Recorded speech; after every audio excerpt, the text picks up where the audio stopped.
بێشماری گەشتیاران و خەڵک تووشی شۆکی کردم. من ئێستا لە دەواازەی نێودەوڵەتی زێدم.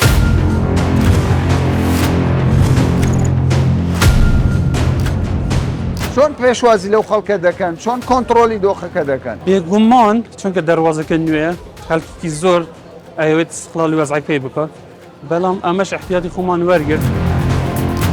دەیان جیازی ساختە لە بەردەستیاندایە بە چەندین جۆر ئامێر پشکنینی بۆ دەکەن. 206 گەشتیار بەنیاز بووینە بە پاسپۆرتی ساختە لە فڕۆخانەی هەولێر نێودەوڵەتی گەشت بکەم. ڕاستەوخۆ دیپۆرتی ئەو شوێنەی دەکەن کە لێوە هاتوون. مقدم شلێر 15 ساڵە تەجروبەی هەیە لەسەر جیازی ساختە. وڵاتانی دەوروبەر بە تایبەت سووریا زیاتر هەوڵ دەدەن کە دیکومنتی ساختە بەکاربێنن بۆ گەشتکردن.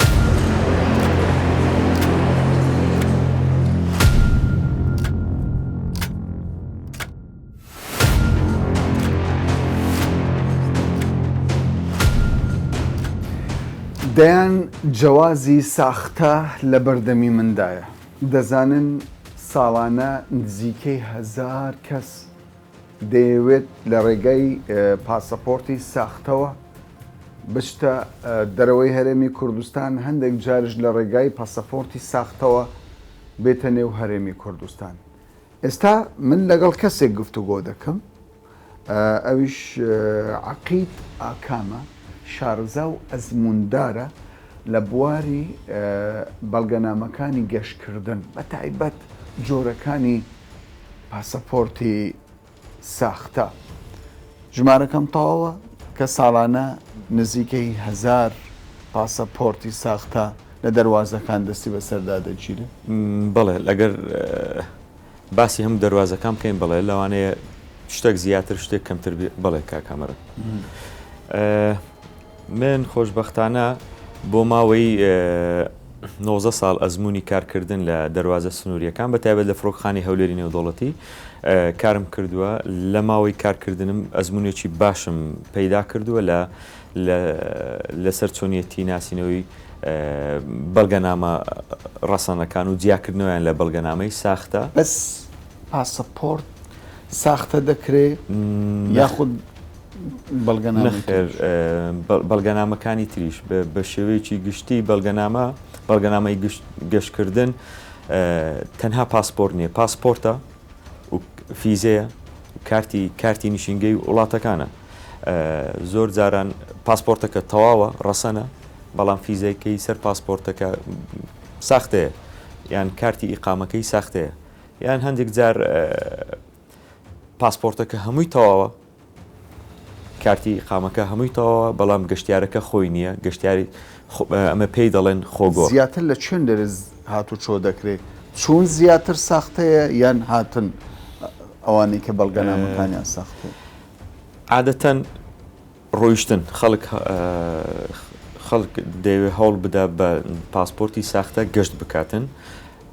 ئەو ئامارەی کە ئەم ساڵ لە دەستمانە لە ڕێگەی بەڕێبەتی نیشینگەی هەولێر و دواتر لە بنکەی نیشینگەی فڕۆکخانی هەولێری نێودەوڵەتی بەدەستمان گەیشتووە. 2023 206 گەشتیار بەنیاز بووینە بە پاسپۆرتی ساختە لە فڕۆکخانەی هەولێر نێودەوڵەتی گەشت بکەن، بەڵام خۆشبەختانە لەلایەن ئەفسەران و کارمەندانی بنکەی نیشینگەی فڕۆکخانی هەولێر نێودەوڵەتی دەستیان بەسەردا خەڵکی خۆمانن تێدایەتی خەڵکی خۆمانی تێدایە، تێدایەتی بیانی تێدایە، مەبەست بیانی ئەو گەشتیارانی کە وەکو هاوڵاتی سووری، ئێرانی، لوبنانی ئەو گەشتیارانی تێدایە و نزیکەی 25 گەشتیاریش بەنیاز بووینە بە پاسپۆرتی ساختە داخلی هەرێمی کوردستان ببن، بەڵام هەروەک جەنابتان ئاماژەم پێدا خۆشبەختانە لایەن ئەفسەران و کارمەندانی دەواازەی سنووری فڕۆکخانی هەولێری نێودەوڵەتی دەستیان بەسەرداگیراوە لە هەمان کاتدای ڕاستەوخۆ دیپۆرتی ئەو شوێنەی دەکەن کە لێوە هاتوون. باشە. جۆری ساختەکان لە ویزەیان لە خودی پاسپۆرتەکە یەکێک بە نمونە وەربگرین. هەر پاسپۆرتێک تایبەتمەندی یعنی خۆی هەیە. ئەگەر ئەو پاسپۆرتیان تەمەشا بکەین،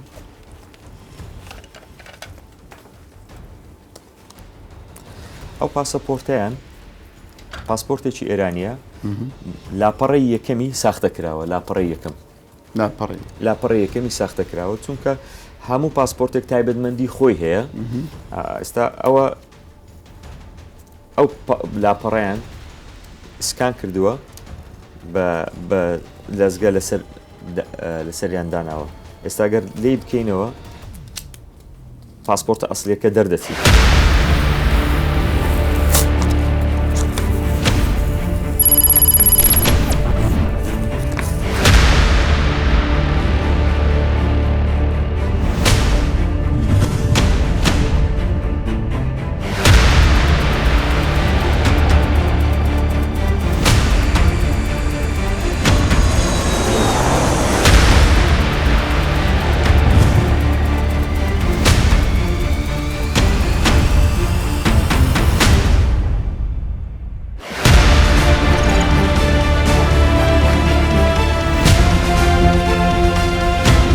ئێستا هاتوینەتە فڕۆکەخانەی نێودەوڵەتی هەولێر لێرەوە بزانین کاروبارەکان چۆن بەڕێوە دەچێ کارمەندان چۆن مامەڵە دەکەن لەگەڵ گەشتیارە.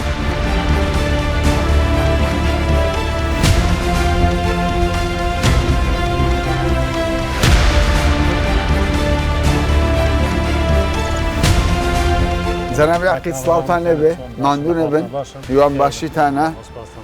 لە کاتی کارن ببورن وەختیشتان دەگرین پێم خۆش بوو باسیەوە بکەین یانە ئێستا هاتوچۆ چۆنە گەشتیاران زۆر بووە گەشتیان یان کەمتر بووە. طبیعی فڕۆکەخانەی نێودەوڵەتی هەولێر ڕۆژانە و ساڵانە گەشتەکانی بەڕاستی بەرەو زیادبوونە گەشتیارێکی زۆر ڕوو لە هەرێمی کوردستان دەکا گەشتەکانیش بە شێوەیەکی بەرچاو زیادی کردو بەڵێ. دۆختان لەگەڵ جیازی ساختە چۆنە ئێمە لەگەڵ جەنابی عەقیل ئاکام قسەی زۆرمان کرد ئەوەندەی من ئاگادار بووم زۆرترین ئەو جیازانەی کە ناڕەسەن و ساختن لێرە لە فڕۆکەخانەی نێودەوڵەتی هەولێر دەستی بەسەردا گیراوە. وەڵێ ڕاستە ڕۆژانە خەڵکانێکی زۆر هەن هەوڵ دەدەن بە بەڵگەنامەی ساختەوە لە ڕێگەی فڕۆکەخانەی نێودەوڵەتی هەولێرەوە گەشت بکەن. بەڵام خۆشبەختانە ئێمە کۆمەڵێک لە ئەفسەر و کارمەندی بە توانا و شارەزامان هەیە لە بواری پشکنین و ناسینەوەی دۆکیومنتی ساختە. بۆیە ئەو هاوڵاتیانە بە هەمان شێوە ساختەکارانیش ئەو ڕاستیان زانیوەکەوە ناتوانن لە ڕێگەی فڕۆکەخانەی نێودەوڵەتی هەولێرەوە گەشت بکەن یاخود دەربازبوونیان ئەستەمە بەڕاستی. بەس کارمەندی شارەزامانەیە ئامێری باش ڕاستیش حکوومەتی هەرێمی کوردستان لە ڕێگەی کابینەی نۆوە ئامێری زۆر پێشکەوتووی بۆ دابین کردوین ئەو ئامێرانە ئاسانکاریەکی تەواویان بۆ کردوین لە ناسکینەوەی بەڵگەنامە ساختەکان. جەنابی مدیر یعنی هەندێک جار جێبیز دەبم دەڵێن خەڵکێک هەیە بۆتە قوربانی جیازی ساختە تا $2 بەڵێ زۆر ڕاست پارەی سەرف کردو دواتر لێرە گیراو. بەڕاستی خەڵکانێکی زۆر لە ڕێگای سۆشیال میداوە خۆیان ناساندووە یعنی وەکو بە خەڵکانی تر و بەڵگەنامەی ساختیان کردووە نزیکەی 2 دەفتەر 3 دەفتەریان پێداوە 3 دەفتەر زیاتریش خەڵکانێکان بەڕاستی قوربانی ئەو بابەتن بۆیە ئێمە یعنی ئەوەیان دەکەین کەوا هەوڵ نەدەن ئەو بەڵگەنامانە بەدەست بهێن و چونکە ئێمە لە فڕۆکەخانەی هەولێر تەواوی ئامادە باشیەکانمان کردووە و ئەستەمە لێرە لە فڕۆکەخانەی هەولێر بتوانن گەشت بکەم بە بەڵگەنامەی ساختەوە. ئەوانەیە ئەو کارە دەکەن بەڵگەنامەکان ساختە دەکەن پێم وایە لە دەوروبەری هەرێمی کوردستان دەرەوەی هەرێمی کوردستانە بەرە لە ڕێگەیەکانیش لە بەشێکیان لە هەرێمی کوردستان و بەشێکیان لە وڵاتانی دەوروبەر.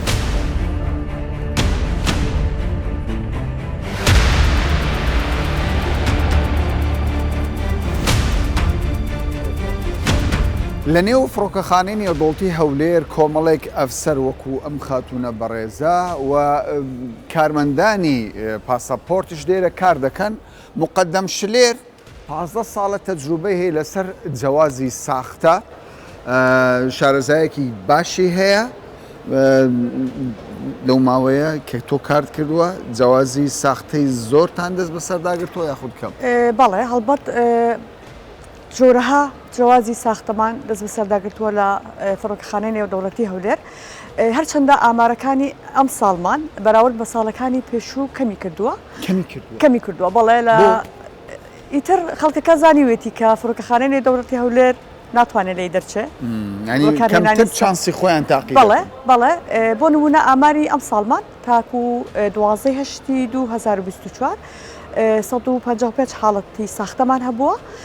کە 111یان لە بەشی ڕۆشتم بووە کە ئەوانەی دایانەوێت لە فڕۆکەخانە گەشت بکەم بۆ دەرەوەی وڵات و 44 حاڵەتیشمان هەبووە کە لە دەرەوەی وڵات هاتوون لە بەشی هاتن گیراون و لەو 44 حاڵەتەش 15 کەسمان دیپۆرت کردوتەوە بۆ وڵاتی خۆیان بڕۆنەوە بەڵێ یەکسەر باشە زۆربەی وڵاتانی کە ساختە دەکەن کام وڵاتە خۆی جۆرا و جۆرە بەس وەکو بە شێوەیەکی گشتی ئەتوانین بڵێن هاوڵاتی بەڵێ هاوڵاتی وڵاتانی دەوروبەر بە تایبەت سووریا زیاتر هەوڵ دەدەن کە دیکومنتی ساختە بەکاربێنن بۆ گەشتکردن زۆر باشە ماوەڵ دەدەین لەگەڵتان بمینینەوە بەڵێ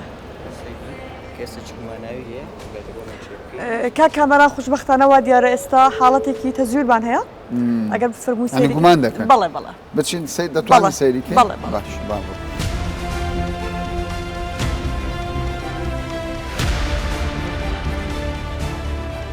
جەنابی ڕای سڵاوت دەبێ ماندوو نەبی چۆنی باشی خۆت چۆنە ئەمە گومان دەکەن کە ئەمە کەیسێکی گوماناویە گومانیان لێ هەبووە کە ڕایان گرتیە ئەم گەشتیارە خۆی مقیمی دانیشتوی دوبەیە گەشتی کردو بۆ لێک وڵاتانی ئەوروپی داخل بۆ لەوێ گەڕایتەوە بۆ کوردستان لێرەدا دوای وردبینەوە و چێککردنی پاسپۆرتەکە بۆمان دەردەکەوێت کە جەوازەکە ساختەیە تۆ دەڵێ کەسێک لە ئەوروپاوە هاتووە چۆتە دووبەی لە دووبەی ئیقامەی هەیە ئێستا هاتوۆتە کوردستان اینجا گومانتان لە جەوازەکە بەڵێ داخل بووە لە یەک لە وڵاتە ئەوروپیەکان و چەند ڕۆژێکی ژمایتەوە و گەشتی خۆی کردیە و ئێستا گەڕایتەوە بۆ هەولێر بەس جەنابی ڕاید مەجید ئەم بەڕێزە فڕۆکەخانەی نێودەوڵەتی وڵاتانی ئەوروپی بڕیوە دووبەی بڕیوە چۆن لە هەولێر ئێوە پێتان زانی ینی هەز ناکەن ینی 100% ئەمە گومان ناویە 100% من گەیشتمە نەتیجەی ئاخیر بێرم کۆتایی کە ئەو جەوازە ساختەیە بە پێی خاڵا منیەکان و شێوازی پڕکردنەوەکەی ئەو جەوازە لە ئەسڵدا ڕەسەنە بەڵام کە تۆتە دەست خەڵکانێکی برێن لە یاسا دەرچوو یاخود قاچاقچی ئەوان دووبارە جەوازەکەیان پڕ کردیتەوە باشە بە چی لێ دەکەی برەی هەیتمان بۆمان دەرکەوت کە جەوازەکە ساختەیە ساختەیە دڵنیام 100% ئێستا ئێمە کتابی بۆ دەکەین بۆ مەرکە شۆرتەی فڕۆکەخانە یعنی ئێمە دەگیر دەکرێت بەڵێ دەستگیر دەکرێت ئێستا ئەم کەسە لێرە وەستاوە دەگیر وەستاوە دەستگیری دەکرێت دەیدەن بە مەرکە شۆرتەی فڕۆکەخانەی هەولێری نێودەوڵەت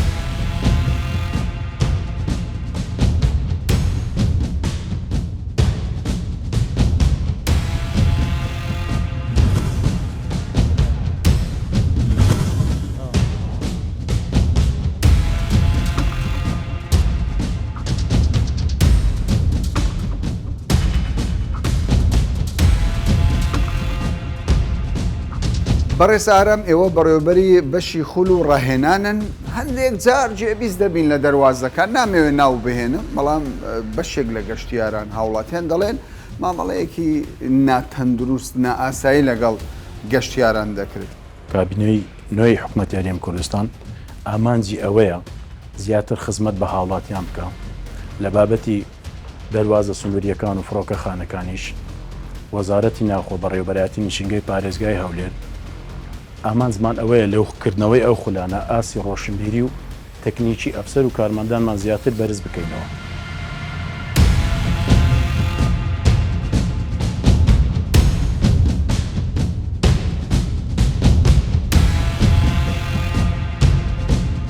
ڕاستی ئەو دەورەش ڕۆڵێکی زۆری گرین کە کومە بشین خزمەتە هاوڵاتیانە بکەین. پێشتریش کە چەند خولێکمان بینیوە بەڵام مامۆستاکان بیانی بوون وەکو پێویست ئیسیفادە و سوودێکی زۆرمان لێ نەبینی ئێستا خۆشبەختانە لە ژێر ڕۆشنایی کابینەی نوامی حکوومەت هەرێمی کوردستان و وەزارەتی ناوخۆ مامۆستاکانمان خۆمانەن و ئێمە کارمەندی دەواازەی زیێتین معلوماتمان هەیە بەڵام ئەم خولانە زۆر پێویست و گرنگن بۆ ئێمە.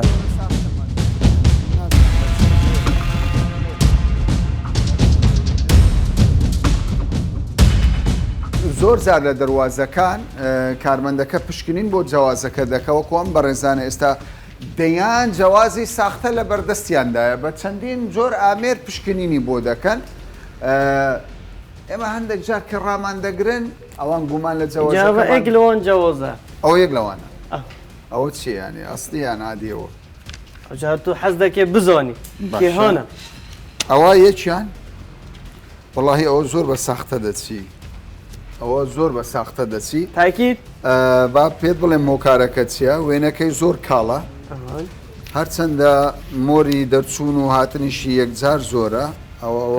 ئەوە شتێکی باشەوە ئەوجا پاسپۆرتەکە دشمنای باشە باشە بزانام ئەوە چییە؟ ئەو پاسپۆرتەش وەڵاهی وێنێکی زۆر قۆز و ڕێک و پێکەوە پێدەچی پێدەچی ئەستیبی مۆریشی لەسرە بەڵام وەکۆەوەی تر نییە ئجاگەتە ببێت دێنیشا دەدەن کۆ تەزویر کێ و ساختە کێ و ڕەسەنەکە بە وێنەبی ئەوە پێدەچێ ڕاست بێت نەخێت باش ئەوە پاسپۆرتەکە ڕەسەنە کامیان ئەوە گوتەگوتێ ساختەیە یعنی ئێستاوەی دەستی من ساختەیە ئەوە ساختەکە باشە با توخوالێکی نزیکەینەوە بزانم چییە ئەوە ئەمن وێنەکەم پێ جوان بوو دوو وێنەی زۆر جوانە لە باگراوندەکە هەیە لەوە شەیە تۆ دەڵێ ئەمە ساختەیە ئەوە ساختەکە باش ئەو پەڕێکە دەبینی و بزیتی تێدا نییە تۆزێ توندە و هیچ ئەوە مادە و شتی تێدا نیە ئەندی ئەوەیە و بزیتی تێدایە ئەگەر بتەوێ بە وردی زۆر جیاوازە ئەگەر بتەوێ بە وردی دەچینە ناو تەفاسیلەکەی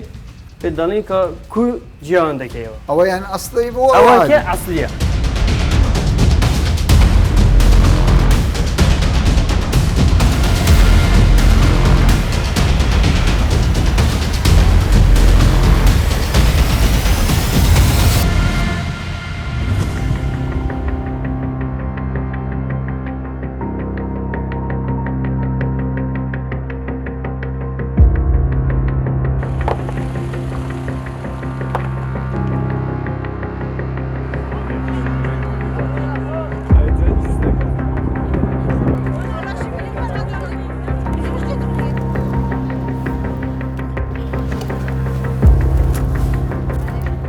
گەیشتمە دەواازەی نێودوڵەتی زێت ئەم دەواازەیە کە هەولێر بەوان دەبستێتەوە تەمەنەکەی ساڵێک و 3 مانگ دەبێت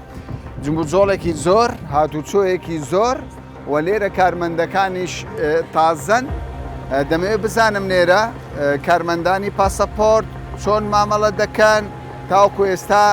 توانیویانە دەست بەسەر چەند پاسەپۆرتی ساختەدا بگرن.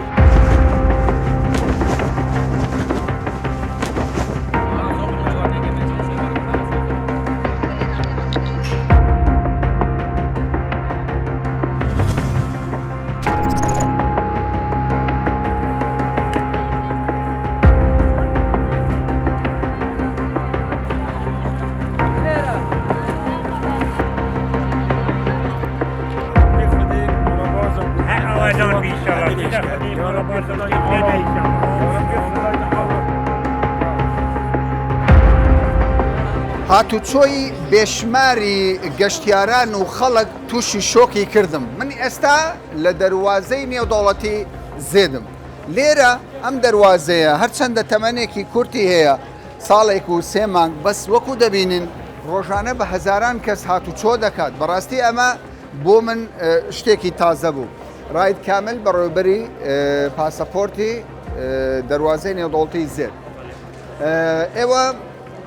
دەبینم پێشوازی لە خەڵکێکی زۆر دەکەن و دەواازەکەتان نوێیە پێدەچێت ینی بەپێی کارەکان کە دەڕوە زمونێکی تازەشتان هەبێت چۆن پێشوازی لەو خەڵکە دەکەن چۆن کۆنتترۆلی دۆخەکە دەکەن. خۆشببختانە ئەو دەواازە لە دەی 5 لە ژێر سای کابینەی نوێن حکوومەت یاریمی کوردستان هیمەتی نووسینگەی ڕێزدار جەنابی مەڵەم مستەفا کرایەوە خەڵکێکی زۆریش لێی سۆدمان بوو. ئێمەش ئەوەی لە تواناماندا بوو توانیمان بە باشترین شێواز پێشوازی لەو گەشتیارانە بکەین هەرچەندە ڕۆژ بە ڕۆژ پرۆژەی گەشتیاران بەرەو زیادبوونە ڕۆژانە گەر بڵین بە بەردەوامی سەرەوەی 2000 سەرەوەی 2000 سەرەوەی 2000 دەچن تا دەگاتە 3000 بەێ زیاتر دێنیان دەچن تقریبان وەکو یەکە وەکو یەکە وەکو یەکە باشە زۆر کەس لەوانەیە کەسی خراپ بێوێ لە ڕێی جیازی ساختە بەێ دەڵێ ئەم دەواازەیە تازێ و لەوانەیە کارمەندەکانی ئەزمونێکی وایان نەبێت یانەوێت تێپەڕ ببن هیچ جیازێکتان دەست بە سەردا گرتووە بێگومان چونکە دەواازەکە نوێ خەڵکی زۆر ئەوێت استقلالی وەزعەکەی بکات بەڵام ئەمەش احتیاتی خۆمان وەرگرت کار لە سەرەتاوە چەند کارمەندێکی بە ئەزمون لەگەڵ خۆماندا لەو دەواازەیە کاری پێ دەکەین و دەورەی باشەکەینەوە بۆ کارمەندان کە سوودێکی زۆر لێبینێت تایبەت بە تایبەتی بۆ جیاکردنەوەی پاسپۆرتی ساختە و ڕەسەند ئامێرتان هەیە بەێ ئامێریشمان ئامێر و ئامێری یۆڤیمان هەیە بینیوە خۆلی تایبەتشمان بینیوە سفادێکی زۆریان لێ کرد هەر سنەماوەیەکی خۆلەکە کورد بە دو ڕۆژ بە بەڵام توانیان بە و دو ڕۆژە زانیاری باش بگەینن ئەوەش جێگای دەستخۆشیە بۆ وەزارەتی ناوخۆ بەرەبەرتی گشتی بەرابەرتی گشتی ڕێگەزنامە و لەگە بەرابەرتی نشینگەی پارێزگای پێڕادەگەر لەگەرە و قەڵەباڵەتیە ئەوە ئێستا هاتوچۆ ئۆتۆمبیل نییە گەراتچۆ ئۆتۆمبیل بێرکتان قڕستر دەبێت طبعا قۆشتر دەبێت بەڵام ئەمەش لەو کاتدا احتیاتی خۆمان وەردەگرین ڕێژەی دیوایسەکان زیاد دەکەین کۆمپیوتەری زیاتر دانێ لە دەرچوون لە هاوتن ئینشاءڵڵا پێڕاگەین پێڕادەگەین کەی ئۆتۆمبیل هاتوچۆکەی دەست پێ دەکات ئەوەیان نازانم بەڕاستی نازانم بەڵام چاوەڕێ دەکەین زوو ئینشاءڵڵاش ببیێتەکە خەڵک بەڵام دەبینم ڕێگاکە قیرتاو دەکرێت ڕێگای نێوان زێد و شێروان مەزن بەێ کەی تەواو دەبێت ئەم ڕێگایە بەێ شکر بخۆ ڕێگەکەش تقریبان شتێکی ئەوکای نەمان 3 کیلومتری مایە و سەرەتای هەفتەیدا ئینشاڵڵاویش خلاصە بیتم خلاص دەبێت ئینشاڵڵا باشە کەوایە و دەواازە گرنگی ئێستا دەیبینن دەواازەی زێدی نێودوڵەتی دەواازەیە کە سنووری هەولێر بە شاری وان دەبەستێتەوە و لەگەڵ ئەوەشدا فڕۆکەخانەیەکی نێودوڵەتی گرنگی گەڤەر هەر کەسێک بێوێ لە هەولێرەوە لە کەرکووکەوە لە سلێمانیەوە گەشت بکات بۆ وڵاتی تورکیا دەتوانێت لە ڕێی دەواازەی زێد نێودەوڵەتی هاتوچۆ بکات لەگەڵ ئەوەشدا دڵنیاتان دەکەمەوە کارمەندانی ئەم دەواازەیە چاوکراون و چەندین خولی جۆر بە جۆریان بینیوە لەگەڵ ئەوەشدا دەستیان بە کۆمەڵێک پاسەپۆرتی ساختە گرتووە کە خەڵکانێک هەوڵیان داوە بە پاسەپۆرتی ناڕەسەن و ساختە کوردستان جێبێن و بچنە دەرەوە ینی خەڵکی کوردستان نینە خەڵکی دەرەوەی کوردستان بوونە بەڵام مەبەستیان بۆ کوردستان وەک دەواازەیەک بەکاربێن و مێ دەکرێت لە داهاتوێکی نزیکدا هاتوچۆی ئۆتۆمبیل بکرێتەوە و دەواازەی زێد ببێت بە یەکێک لە دەواازە هەرە گرنگەکانی هەرێمی کوردستان و وڵاتی تورکیا تا باسێکی دیکە و بابەتێکی دیکە هەمیشە کوردستان ئاوەدان و خۆشبەخت.